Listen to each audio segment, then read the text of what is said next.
I have no clue about what I want to do with my life. I have no interest because I saw every subject as a study, as work, and I excelled at every subject just for the purpose of excelling and not learning. And quite frankly, I'm very scared. John Taylor Gatto, a retired school teacher and activist critical of compulsory schooling, asserts, "We could encourage the best qualities of youthfulness, curiosity, adventure, resilience, the capacity for surprising insight simply by being more flexible about time, texts, and tests, by introducing kids into truly competent adults, and by giving each student what autonomy he or she needs in order to take a risk every now and then." But we don't do that.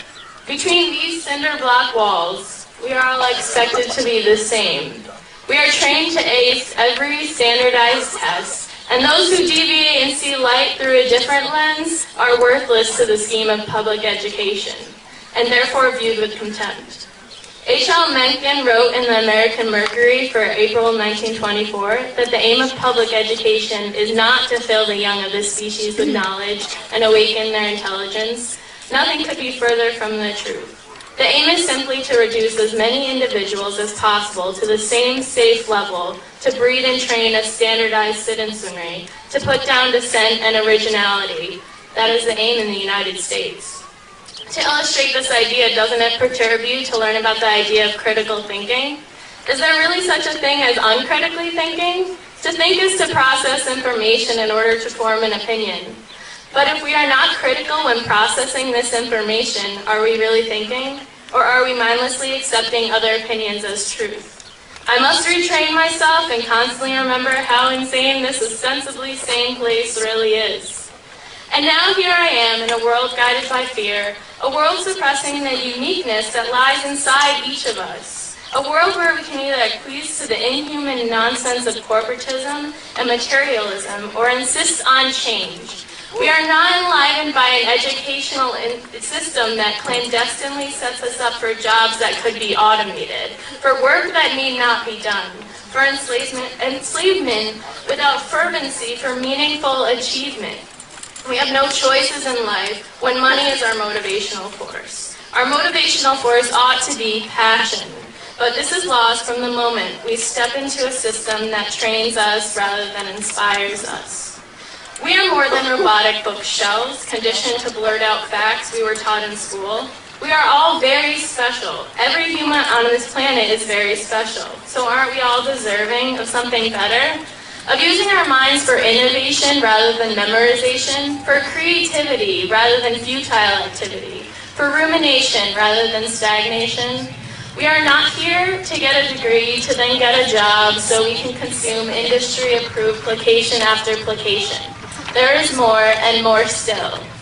The saddest part is that the majority of students don't have the opportunity to reflect as I did.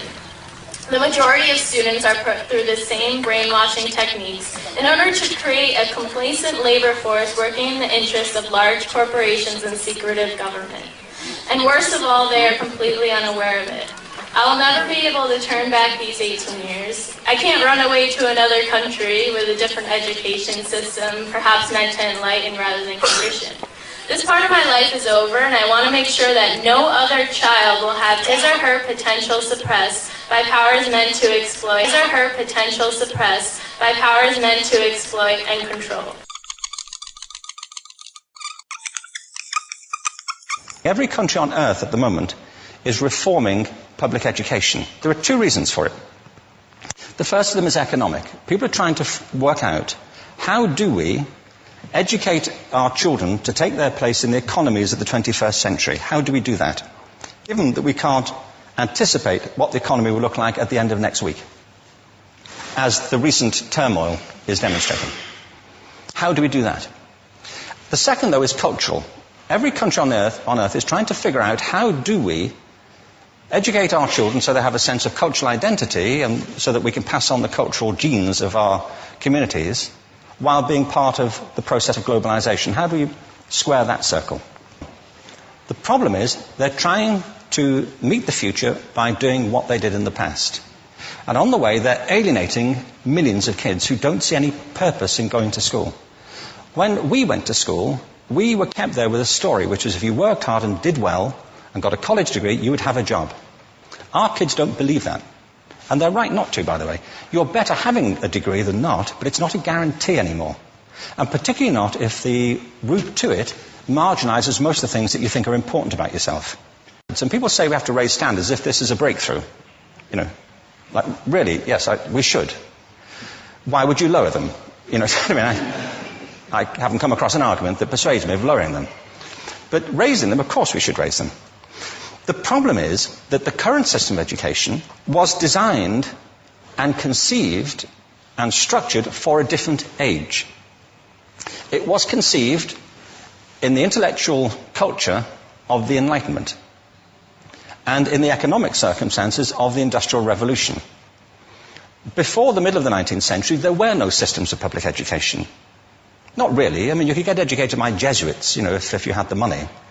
But public education, paid for from taxation, compulsory to everybody and free at the point of delivery, that was a revolutionary idea. And many people objected to it. They said it's not possible for many street kids, working class children, to benefit from public education. They're incapable of learning to read and write, and why are we spending time on this? So there's also built into it a whole series of assumptions about social structure and capacity. It was driven by an economic imperative of the time, but running right through it was an intellectual model of the mind, which was essentially the Enlightenment view of intelligence.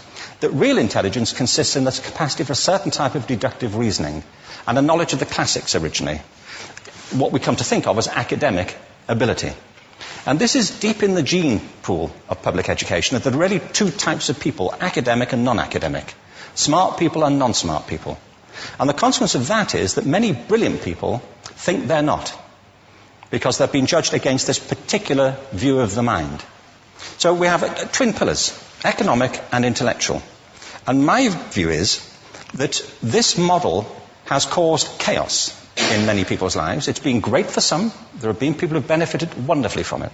But most people have not. Instead, they suffer this. This is the modern epidemic, and it's as misplaced and it's as fictitious. This is the plague of ADHD. Now, this is a map of the incidence of ADHD in America, or prescriptions for ADHD. Don't mistake me here. I don't mean to say there is no such thing as attention deficit disorder. I'm not qualified to say if there is such a thing. I know that a great majority of psychologists and paediatricians think there is such a thing. But it's still a matter of debate. What I do know for a fact is it's not an epidemic. These kids are being medicated as routinely as we had our tonsils taken out. And on the same whimsical basis, and for the same reason, medical fashion. Our children are living in the most intensely stimulating period in the history of the earth. They're being besieged with information and calls for their attention from every platform, computers, from iPhones, from advertising holdings, from hundreds of television channels. And we're penalizing them now for getting distracted. From what? Boring stuff. At school, for the most part. It seems to me it's not a coincidence totally that the incidence of ADHD has risen in parallel with the growth of standardized testing.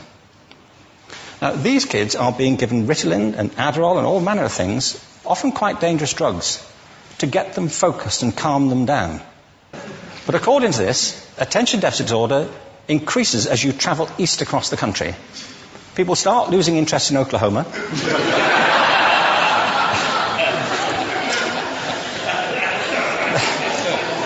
They can hardly think straight in Arkansas. And by the time they get to Washington, they've lost it completely. And there are separate reasons for that, I believe. It's a fictitious epidemic.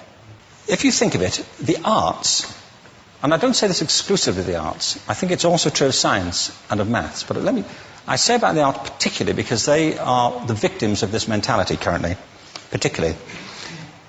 The arts especially address the idea of aesthetic experience.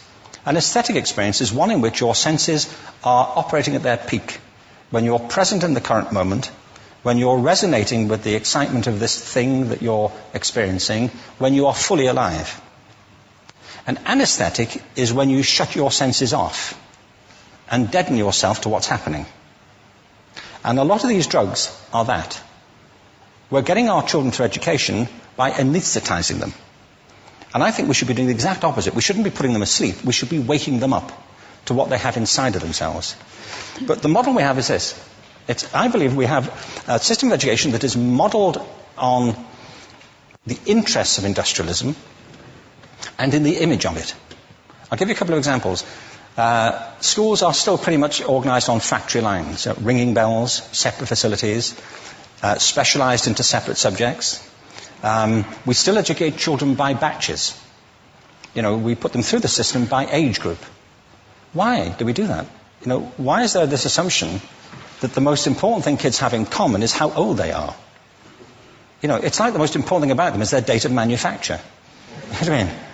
Well, I know kids who are much better than other kids at the same age in different disciplines, or at different times of the day, or better in smaller groups than in large groups, or sometimes they want to be on their own.